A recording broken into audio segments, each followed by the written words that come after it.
ఈ మధ్య కాలంలో సోషల్ మీడియాలోనూ ఇటు ప్రింట్ మీడియాలో నేషనల్ మీడియాలో హైలైట్ గా నిలిచి పెద్ద టాపిక్ గా మారిన సంఘటన మనందరికీ తెలుసు.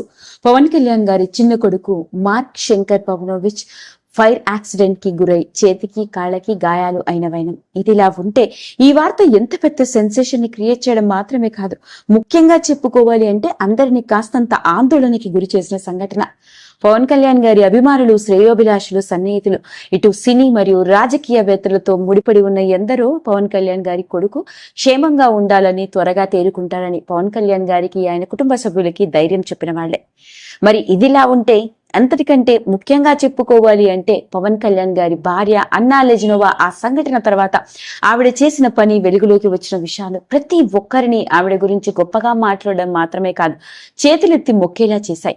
ఇలా ఒక విధంగా ఆవిడ గురించి అందరూ గొప్పగా మాట్లాడుతుంటే, మరో పక్క చూసుకున్నట్లయితే ఇంకొక వర్గం వారు ఆవిడని చాలా ఘోరంగా ట్రోల్ చేస్తూ వచ్చారు. మరి ఇలాంటి నేపథ్యంలోనే ప్రతి విషయం మీద ఎంతో సున్నితంగా స్పందించే స్టార్ హీరోయిన్ గా, టాలీవుడ్ ఇండస్ట్రీలోనే లేడీ అమితాబ్ బచ్చన్ గా ఇండస్ట్రీని ఒక ఊపు ఊపేసిన మన విజయశాంతి గారు మొట్టమొదటిసారి పవన్ కళ్యాణ్ గారి భార్య అన్నా లెజినోవా గురించి ఆవిడ వెలుగులోకి తీసుకొచ్చిన విషయాలు ఇప్పుడు నెట్టింట్లో పెద్ద సెన్సేషన్ నే క్రియేట్ చేశాయి.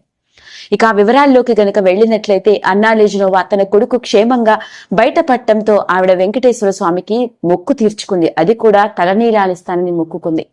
సరిగ్గా అలానే వెంటనే సింగపూర్ నుంచి ఇండియాకి, ఆ తర్వాత తిరుపతికి వెళ్లడం, తిరుపతిలో ఆవిడ అందరితో కలిసి కూర్చొని తలనీలాలు ఇవ్వడం మాత్రమే కాదు, ఎంతో చక్కగా తెల్లవారుజామునే ఆవిడ వెంకటేశ్వర స్వామి సుప్రభాతంలో పాల్గొని ఆ స్వామిని దర్శించుకోవడం, హారతి ఇవ్వడం, కొబ్బరికాయ కొట్టడం, ఆ తరువాత ఒకటి కాదు రెండు కాదు ఏకంగా 17 లక్షల రూపాయల విరాళాన్ని వెంకమాంబ అన్నదాన సత్రానికి ఇచ్చి అందరికీ ఆవిడ దగ్గరుండి వడ్డించి అందరితో కలిసి భోంచేసిన వైరం.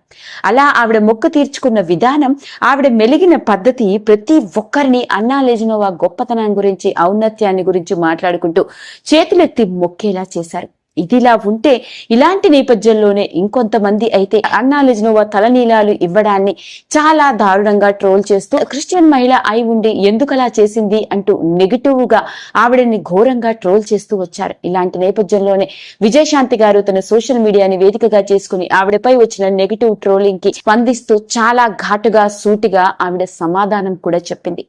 ఇక ఆవిడ చెప్పుకొస్తూ, అవ్వడానికి రష్యన్ మహిళ అయినప్పటికీ భారతీయుడిని పెళ్లి చేసుకొని భారతీయ మహిళగా మారిపోయి తన సాంప్రదాయ పద్ధతులని పాటిస్తూ ఎంతో గొప్పగా ఓ తల్లిగా మొక్కు తీర్చుకోవడంలో ఎందుకు అలా నెగిటివ్ గా చూస్తున్నారని, ఆవిడలో ఉన్న గొప్పతనాన్ని, ఔన్నత్యాన్ని అందరూ గుర్తించాలి. మొక్కు తీర్చుకోవడంలో తప్పేముంది, దీనికి ఎందుకు మతాన్ని అంటగట్టి అలా నెగిటివ్ గా మాట్లాడడం ఎంతవరకు కరెక్టు అంటూ ఆవిడ అలా నెగిటివ్ ట్రోలింగ్ చేసిన ప్రతి ఒక్కరిపై చాలా ఘాటుగా స్పందించింది. హైందవ మత సాంప్రదాయాన్ని పాటిస్తూ ఓ భారతీయ మహిళగా వెలిగిన విధానంలోని ఆవిడ గొప్పతనాన్ని గుర్తించి ఆవిడకి చేతులెత్తి మొక్కాలే తప్ప ఇలా నెగిటివ్ గా మాట్లాడడం నిజంగా చాలా దురదృష్టకరం అంటూ ఆవిడ చేసిన కమెంట్సే ఇప్పుడు నెట్టింట్లో పెద్ద సెన్సేషన్ నే క్రియేట్ చేశాయి. అదండి అసలు సంగతి. అలా మొట్టమొదటిసారిగా అనూహ్యమైన రీతిలో విజయశాంతి గారు అన్నా లెజినోవా గురించి మాట్లాడిన తీరు, ఆవిడపై వచ్చిన నెగిటివ్ కమెంట్స్ కి ఆవిడ స్పందిస్తూ అన్నా లెజినోవా గొప్పతనాన్ని మెచ్చుకోవడం ఇప్పుడు లేటెస్ట్ గా వెలుగులోకి వచ్చి నెట్టింట్లో తెగ వైరల్ అవుతోంది. ఈ వీడియో కనుక మీకు నచ్చినట్లయితే లైక్ చేయండి, షేర్ చేయండి, సబ్స్క్రైబ్ చేసుకోండి.